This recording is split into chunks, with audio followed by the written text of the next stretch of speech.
sampai sebuah grup band legendaris dari tanah air, yaitu grup Pampers, pernah mengungkapkan sebuah lagu bahwa aku ingin bebas. Dengan lirik yang amat indah, dia berkata seperti ini, bahwa walau sangkarku terbuat dari emas, lebih baik ku hidup di hutan luas. Bahkan ditutup dengan kalimat, oh ku mau bebas, bebas di alam ini, bebas mencintai kasihku. Grup ini sangat menyadari 20 atau 30 tahun yang lalu, kehidupan yang bebas itu dambaan semua orang.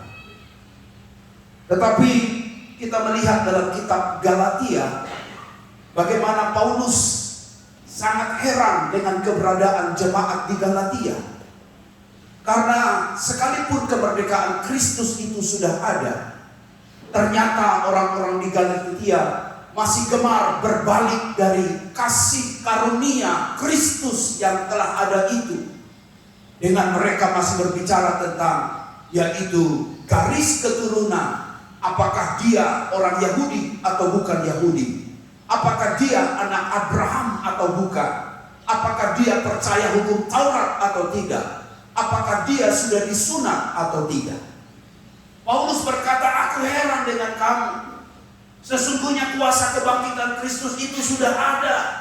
Sudah seharusnya engkau terima. Tetapi mengapa engkau masih sibuk dengan hal-hal tentang garis keturunan Yahudi, non-Yahudi, golongan hamba atau golongan Tuhan, atau engkau sudah bersunat atau tidak, dan hukum Taurat yang masih mereka pegang. Dan apa yang saya ingin mau katakan buat Bapak Ibu, justru melalui kuasa kebangkitan Kristus ini, kita sangat mengerti Galatia 5 ayat yang pertama. Dibilang begini, supaya kita sungguh-sungguh merdeka.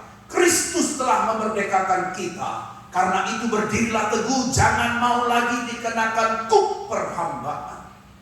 Poin saya yang pertama Bapak Ibu, bahwa Kristus telah memerdekakan kita.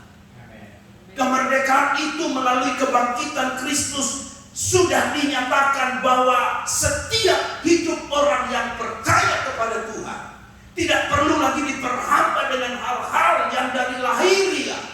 Sampai ditegaskan seperti ini kepada kita, bahwa hukum Taurat yang berbicara tentang sunat, dia berkata, Kristus sama sekali tidak ada berguna bagimu jika engkau masih bicara tentang sunat lahiriah.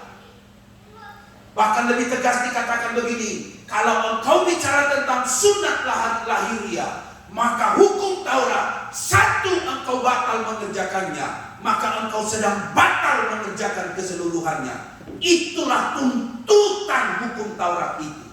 Sangat berat. Olehnya dikatakan, cukup Kristus yang memerdekakan. Enough dan enough. Cukup. Nah Bapak Ibu Saudara sekalian yang dikasih Tuhan, kalau kita mempelajari apa yang Yesus kerjakan, itu amat luar biasa. Agama dunia ini hanya bicara do this, do that. Agama apapun di dunia ini, bahkan tidak sedikit, ada beberapa hamba Tuhan yang bicara tentang Injil, tapi Injil yang salah pada penafsiran, bahwa masih hidup, do this, do that, do this, do that. Kalau tidak engkau mengerjakan ini, engkau akan masuk neraka. Padahal berita salib sudah cukup berkata, yaitu already done. It is finished. Gak perlu lagi do this, do that, do this, do that. Already done. It is finished. Sampai jaminan kitab Yesaya sangat dalam, dia berkata seperti ini. Baca yuk sama-sama dengan kuat, 1, 2, 3. Tetapi sesungguhnya penyakit kitalah yang ditanggungnya, dan kesengsaraan kita yang dipikulnya. Padahal kita mengira dia kena tulah, dipukul dan ditindas. Luar biasa Bapak Ibu. Penyakit kitalah yang ditanggungnya, kesengsaraan kitalah yang dipikulnya. Berarti semua kita orang-orang yang merdeka. Haleluya. Haleluya. Semua kita orang-orang yang merdeka. Sekalipun kita sakit, kita bilang, tidak, saya harus pergi Paskah hari ini. Sekalipun mungkin kantong kita kosong, alias mungkin kita ada masalah, sengsara itu mungkin bahasamu. Engkau tetap berkata, tidak, kesengsaraan pandemi COVID-19 tidak menghalangi aku datang ibadah hari ini. Aku akan melangkah. Aku pakai baju yang berwarna pastel. Bukan artinya pastel lalu gantung di leher namanya kue pastel. Tapi pakai warna yang sedikit pastel. Kalaupun tidak ada pastel, Pak Haryono memberikan cadangan atau usulan yang baru. Tulislah di sana di batikmu itu pastel. Berarti Anda sudah sedang memakai sebuah warna yang bertuliskan namanya adalah pastel. Nah itu. Jadi kita mesti semangat. Amin. Haleluya. Oh, beri tepuk tangan dulu yang meriah. Jadi nggak perlu lesu-lesu. Karena apa? Penyakit kita lah yang ditanggungkannya. Berarti Anda tidak sakit, tapi saya masih sakit di sini ya. Itu Tuhan sedang pulihkan. Oh, ini masih sakit, ini masih Tuhan sudah sembuhkan. Apa yang harus perlu jalani? Kau harus mengimaninya. Sehingga kau bisa berkata, penyakit ini tidak bisa menghalangi aku dekat dengan Tuhan. Penyakit ini tidak menghalangi aku berdoa kepada Tuhan. Sampai Paulus sekalipun di penjara, dia bilang penjara tidak akan dapat menghalangi dia untuk memberitakan Injil Tuhan. Di penjara sekalipun dia menginjil memberitakan firman. Yang di dalam penjara akhirnya bertobat terima Tuhan. Luar biasa. Orang Kristen itu hebat karena dia punya Tuhan yang luar biasa. Amin. Amin. Wah, ini yang kedua yang Paulus mau katakan melalui kitab Galatia menarik. Dia bilang begini, kalau orang merdeka, maka dia sesungguhnya adalah hidup di dalam kebenaran. Bahkan dikatakan ayat 16 sangat menarik. Kamu tahu bahwa tidak seorang pun dibenarkan oleh karena melakukan hukum Taurat, tetapi hanya karena iman dalam Kristus Yesus. Inilah yang disebut dengan yaitu kebenaran di dalam kasih karunia. Untuk mau menyatakan kepada kita Bapak Ibu Saudara sekalian yang dikasihi Tuhan, bahwa hidup di dalam kebenaran firman Tuhan itulah yang Tuhan mau harapkan dan Tuhan mau tuntun setiap kehidupan kita. Amin. Jangan mau lagi diperhamba yang ini, yang itu, yang ini, yang itu. Kita sudah merdeka. Bahkan lebih lagi dikatakan bukan sunat lahiriah, sunat rohani. Bukan hanya bicara hal yang fisikal, hal yang rohani. Nah, kalau kita lihat Bapak Ibu, kekristenan itu, kalau saya ibaratkan seperti kadang-kadang ada banyak seperti orang naik truk. Kayak tahu naik truk di Indonesia itu keren-keren. Oh, truk di Indonesia itu keren-keren. Kalau Anda lewat jalan Pantura, Anda tahu lah itu. Wih, bayangkan bisa berdakwah melalui belakangnya truk. Dibilang apa di sana? Doa membawa berkah. Hebat. Kreatif loh orang Indonesia. Sampai ada juga tulisan begini, setidaknya kamu pernah kumiliki.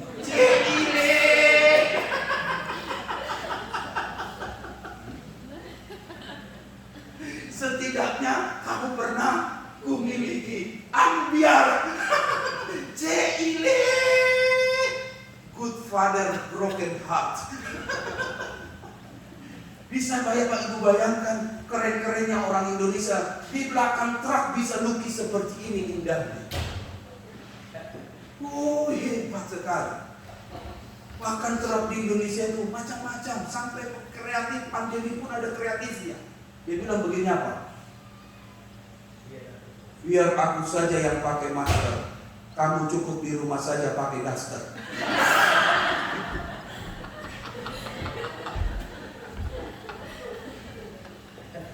Bayangkan Bapak, ada tulisan begini. Ini Pak Gret ada-ada aja, nulis sendiri kali. Kagak, ini lihat di truk ini.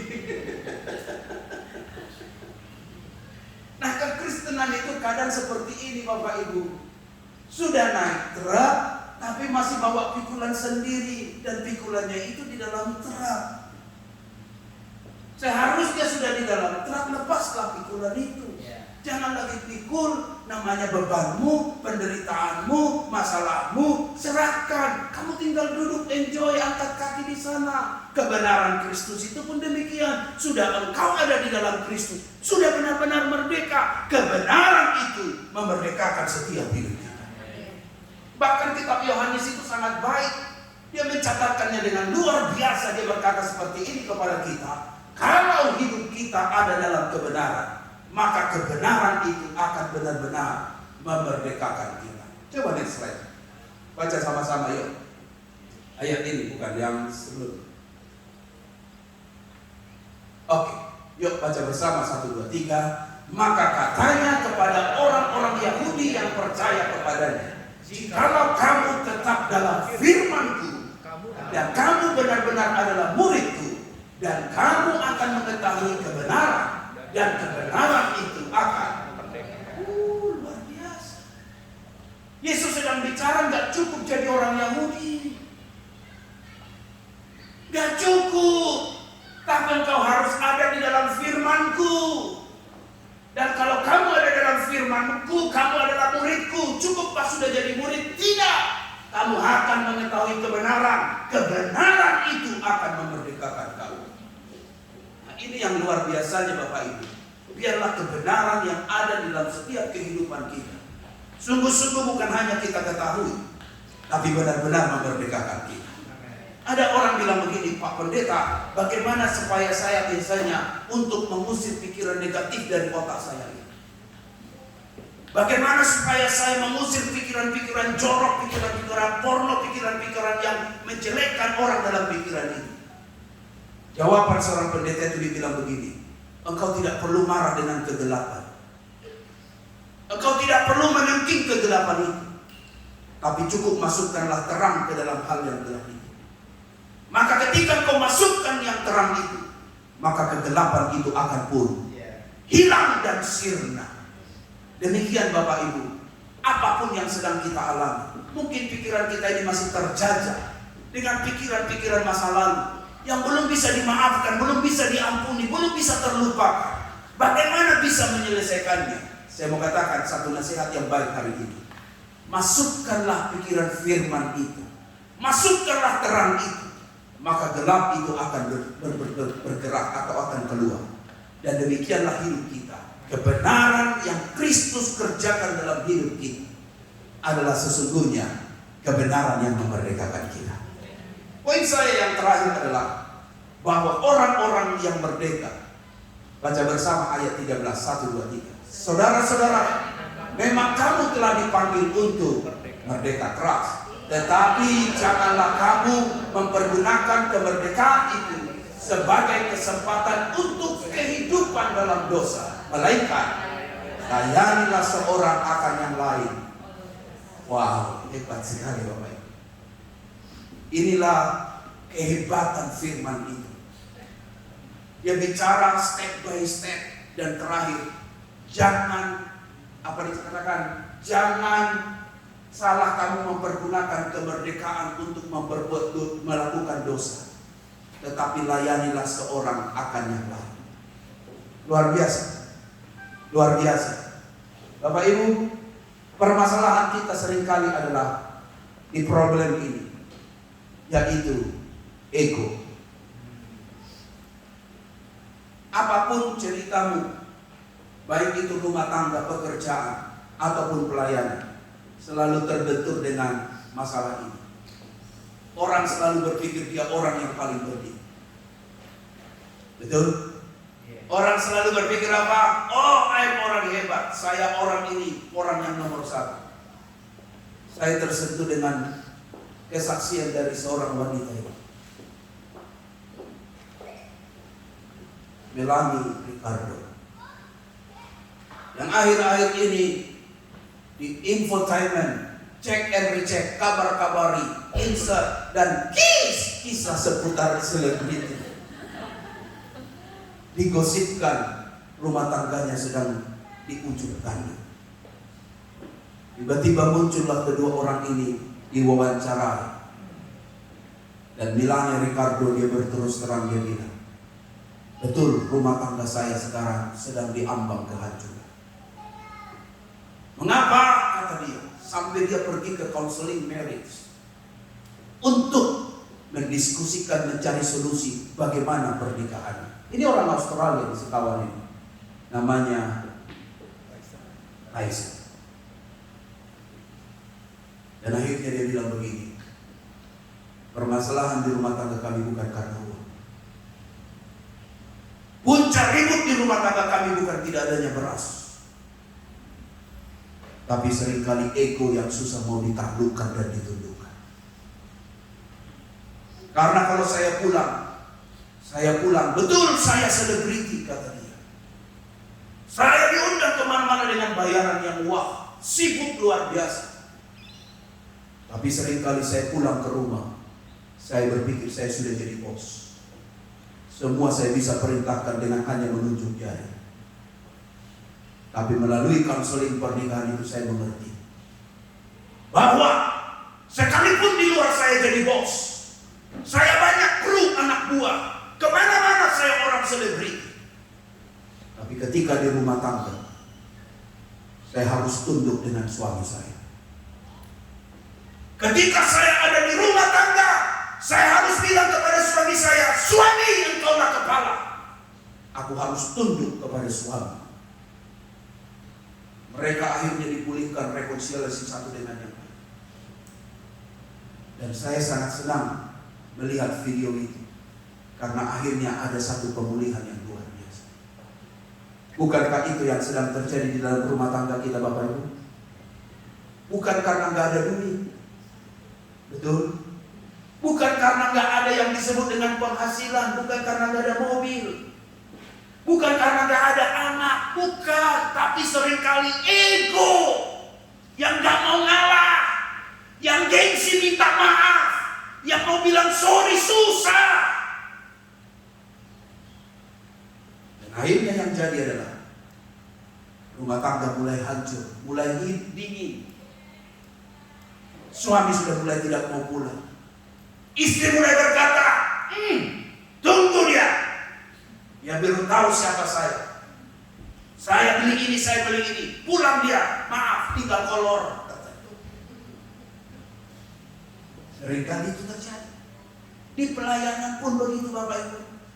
Selalu mau jadi nomor satu. Besok adalah usia pernikahan kami yang ke-14 tahun.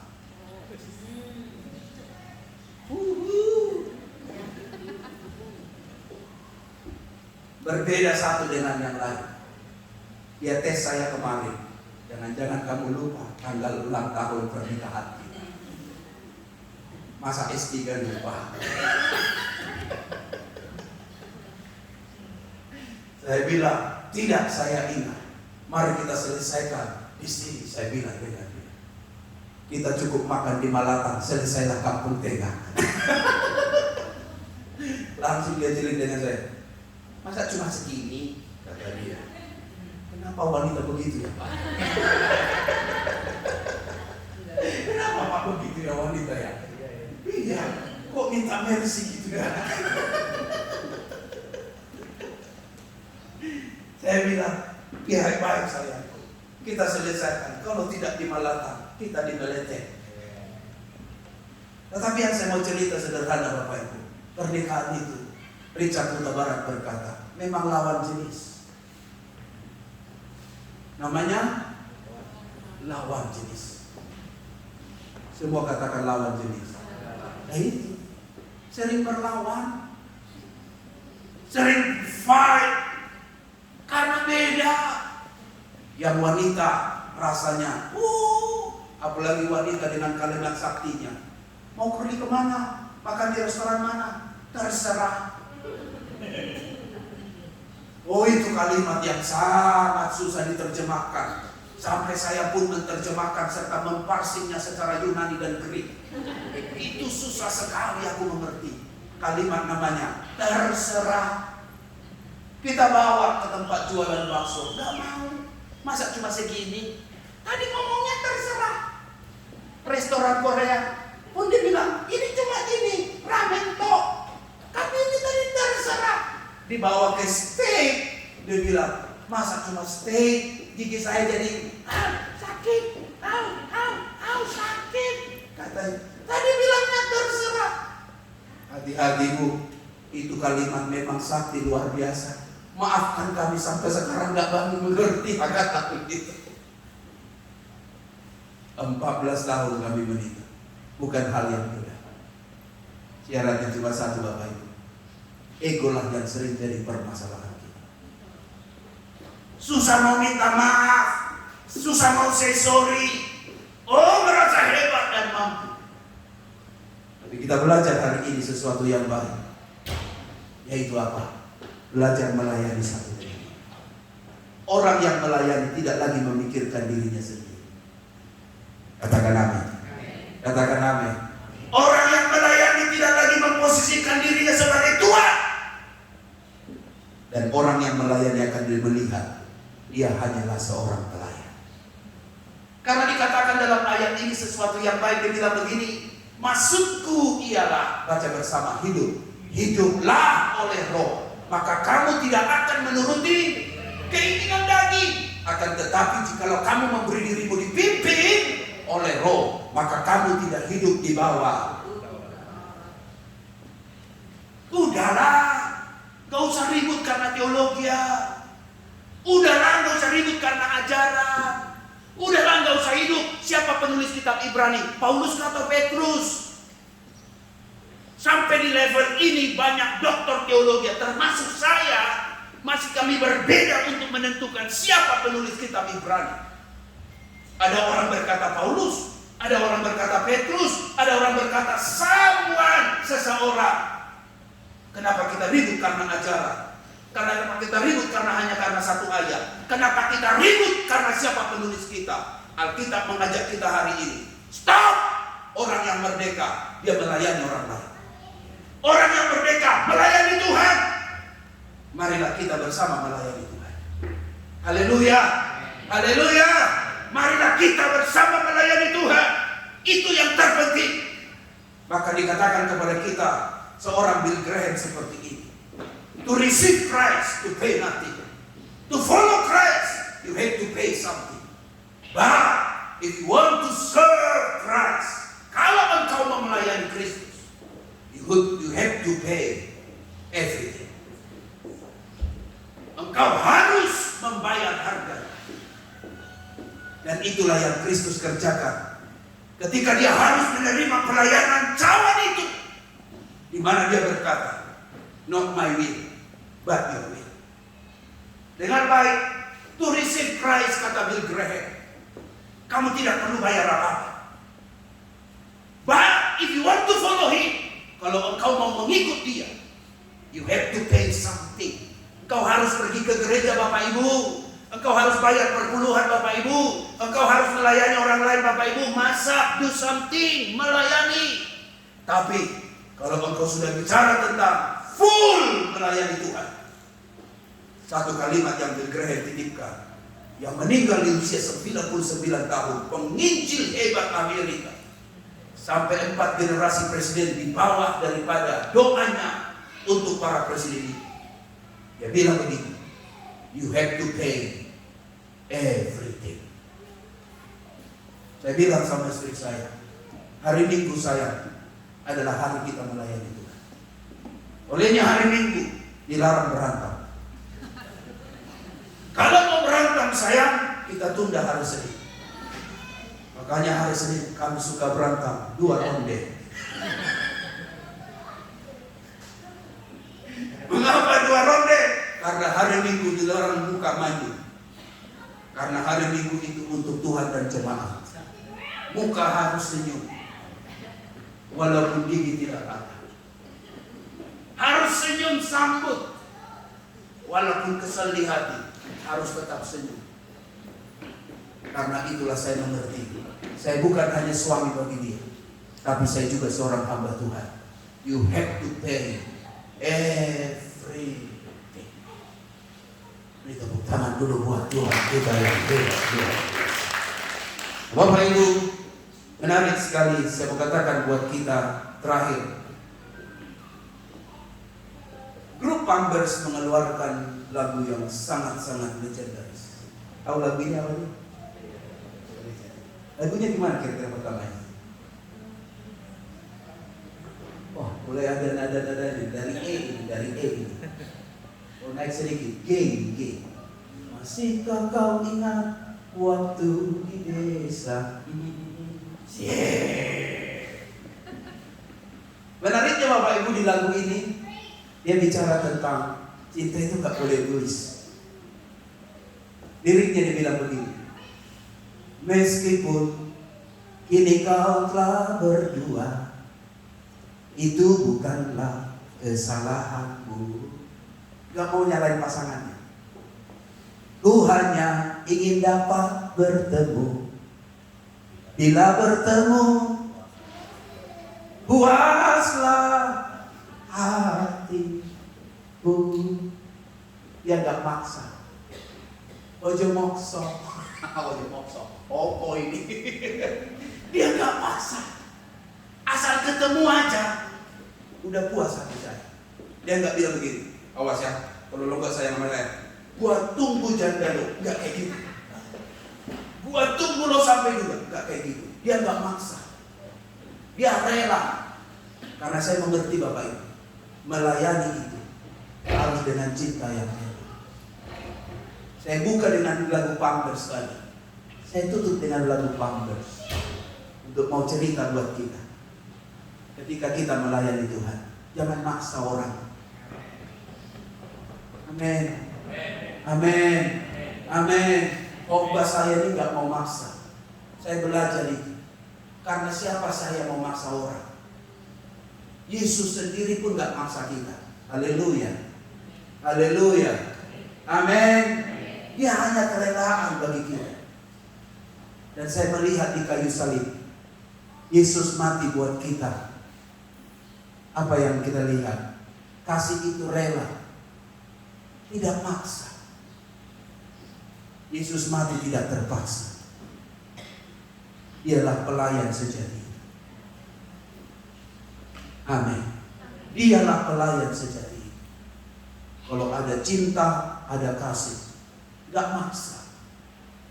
Orang yang merdeka gak hidup di bawah tekanan dipaksa. Haleluya. Dan itulah merdeka sejati.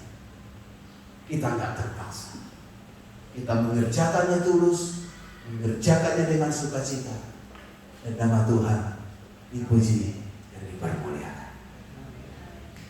Tepuk tangan buat Tuhan kita. Mari semua kita bangkit berdiri. Karya terbesar pengorbananmu telah selamatkan. Masuk kita bersama Kudus.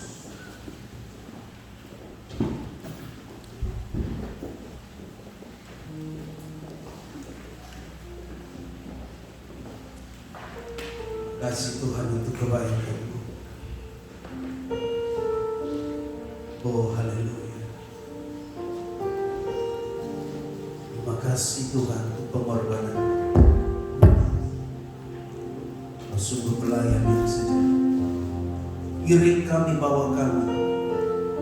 Hidup melayani. Jauhkan dari sikap ego, selfish, hanya mementingkan diri sendiri, merasa benar, dan hanya hidup dalam pembenaran diri semata. Ampuni kami. Terima kasih Tuhan. Karya terbesar, karya terbesar dalam hidupku, pengorbananmu yang selamatkanku. Engkaulah harta yang tak ternilai yang ku miliki dan ku hargai. Yesus Engkau ku kagumi. Jadi kuat bersama karya terbesar. Karya terbesar dalam hidupku,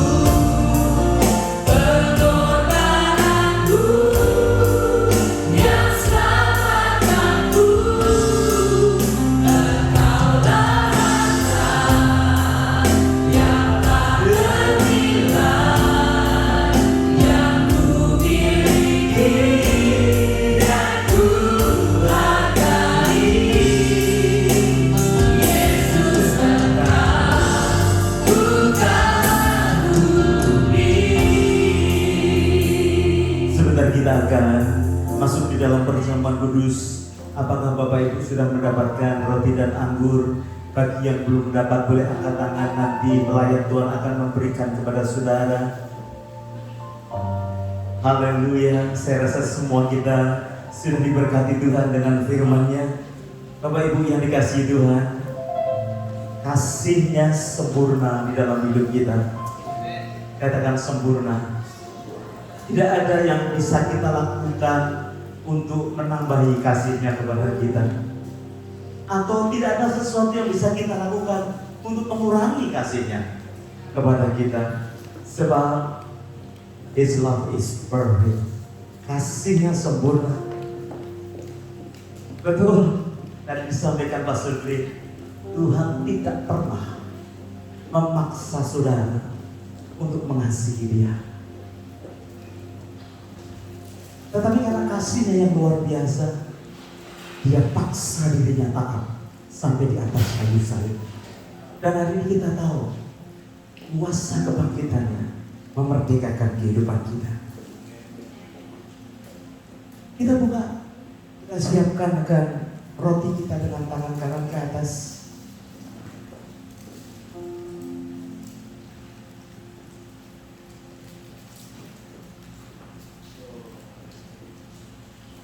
Kadang agak susah untuk membukanya Bapak Ibu ya. Saudara sahabat, haleluya. Kita angkat dengan tangan kanan ke atas. Sebab apa yang telah kuteruskan kepadamu telah aku terima dari Tuhan, yaitu bahwa Tuhan Yesus pada malam waktu ia diserahkan mengambil roti, dan sesudah itu ia mengucap syukur atasnya. Ia memecah-mecahkannya dan berkata, inilah tubuhku yang diserahkan bagi kamu. Perbuatlah ini menjadi peringatan akan aku. Mari kita akan makan bersama-sama di dalam nama Tuhan Yesus.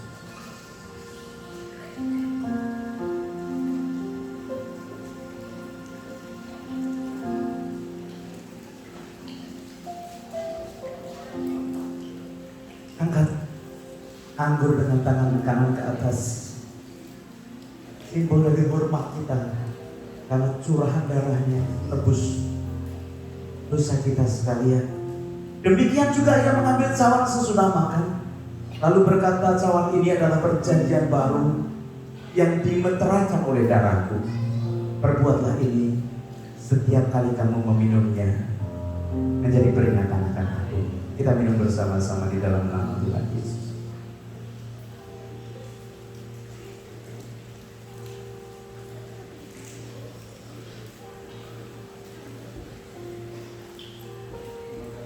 Dan semua kita merasakan kasih Tuhan pada saat katakan, aku mengasihimu ya Tuhan.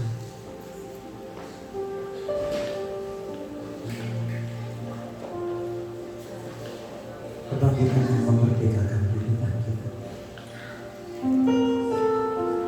Malam syukur yang kaya, kami hadapkan hidup kami kepadamu Tuhan. Apapun keadaan kami tambah begitu cinta kepada kami.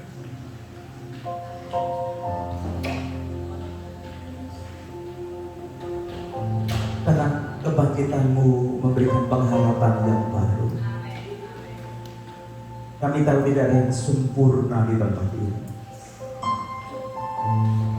tetapi cara-Mu ajaib dan luar biasa untuk memerdekakan kami dari segala keberadaan kami ya Tuhan.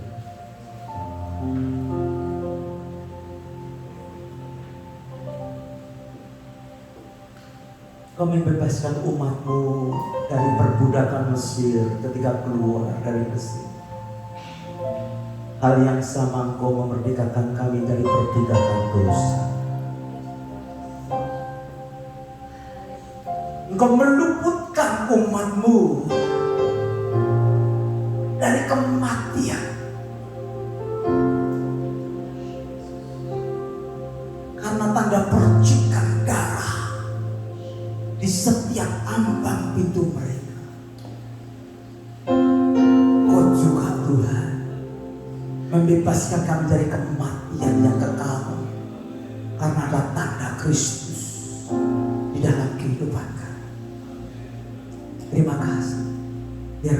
semangat di dalam Tuhan. Biar kami tetap melayani di dalam Tuhan. Biar kasih Tuhan bertambah dalam Tuhan. Hamba-Mu berdoa, yang tua, yang muda, besar, kecil, lagi perempuan, dari bangku paling depan bahkan sampai paling belakang, lalu semua yang ada di mimbar dilalah Tuhan dengan kasih yang baru, kasih yang memerdekakan, kasih yang membuat kami tahan di dalam setiap langkah perjalanan rohani kami.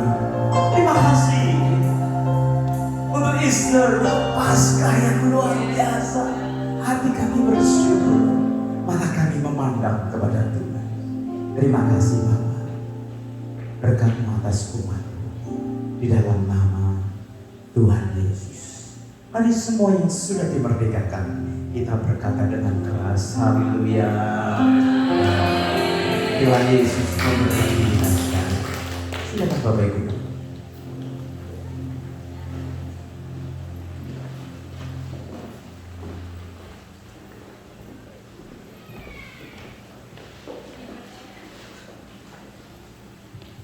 Diberkati semuanya hari ini firman Tuhan disampaikan.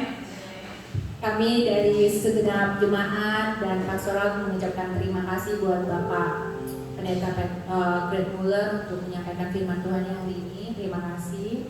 Dan buat teman-teman yang ada di online maupun yang hari ini datang bersama-sama, saya mengucapkan selamat Paskah.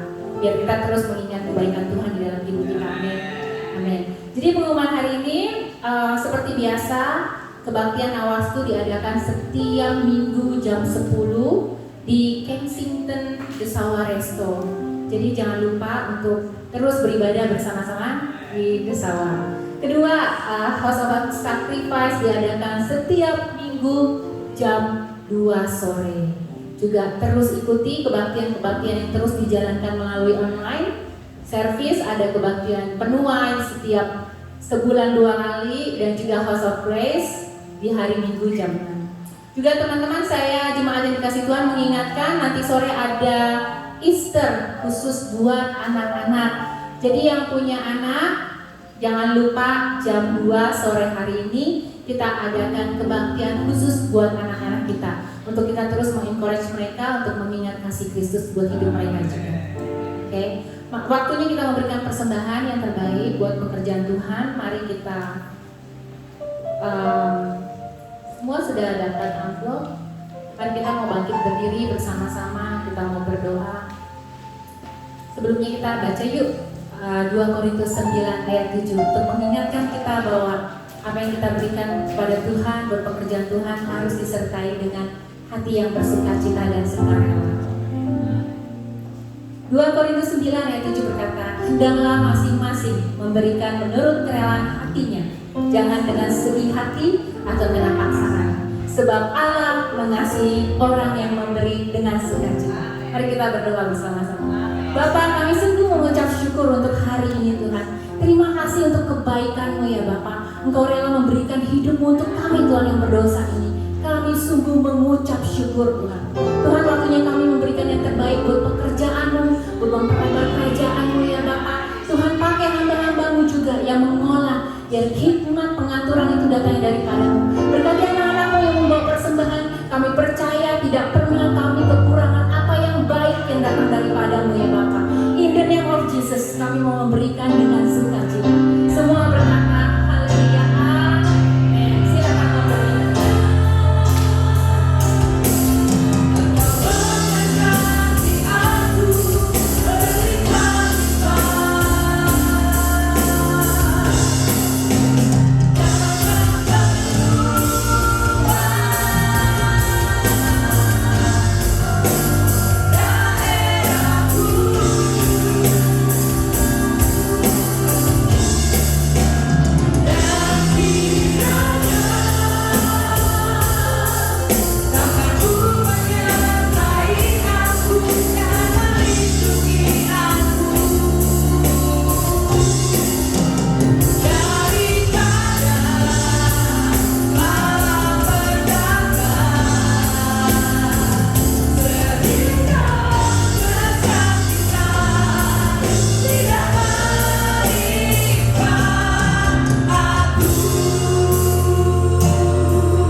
jemaat Tuhan, kita sama-sama bangkit berdiri. Kita mau selesai dengan jam ibadah kita hari ini. Kita siap dengan doa berkat.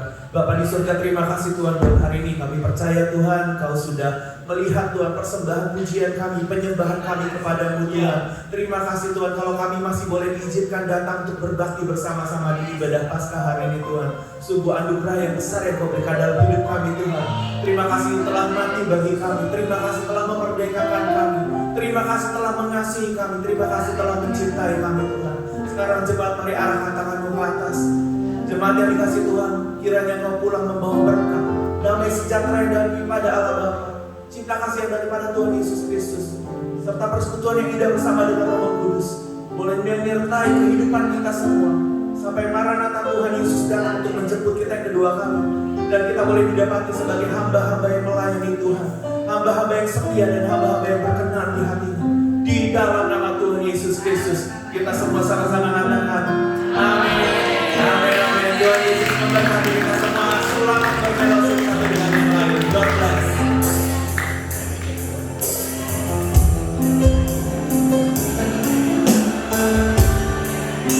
Oke teman-teman, jemaat yang dikasih Tuhan, kita ada hari ini ada makan siang. Jadi jangan lewatkan, silakan